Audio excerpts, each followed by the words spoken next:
Introduction.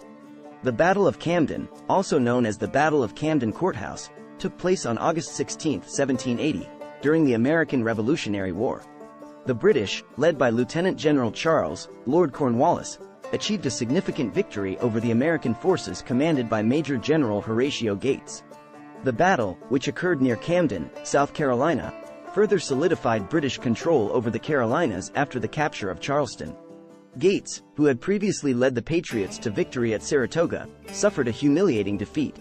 Despite having a larger army, his leadership was criticized as disorganized and chaotic. This defeat tarnished Gates' reputation, and he never held a field command again. Although he avoided military inquiries or courts-martial due to his political connections, he was regarded with disdain by his colleagues. Background. After defeats at Saratoga and Monmouth, the British adopted a Southern strategy in the American Revolutionary War. They captured Savannah, Charleston, and other towns while expanding their campaign in the back country. In South Carolina, Patriot resistance relied on militia leaders. Gates led the Continental Army towards Camden, receiving support from North Carolina and Virginia militiamen. Marion and Sumter were absent, aiding in another operation. Gates declined cavalry assistance and focused on constructing defensive works. Camden was defended by Lord Rawdon's 1,000 men, but Cornwallis arrived with reinforcements. Gates ordered a night march despite inexperience and digestive issues. A collision occurred with Cornwallis' army, avoiding a night battle.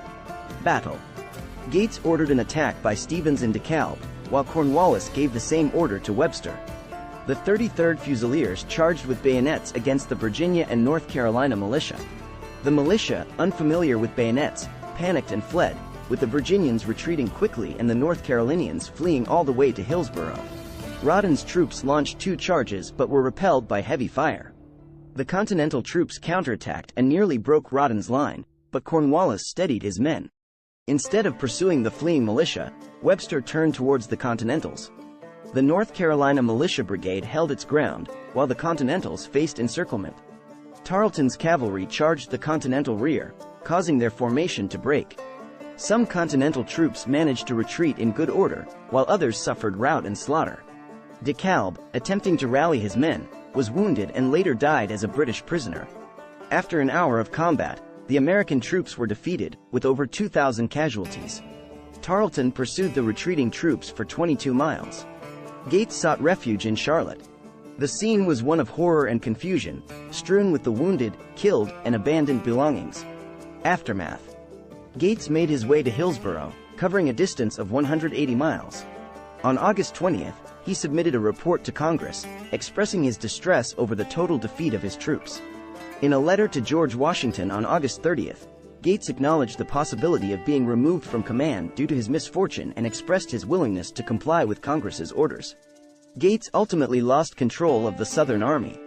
Despite this, Daniel Morgan and Nathanael Greene defended Gates, except for his decision to engage in battle. Major General Greene was later appointed to lead the Southern Army,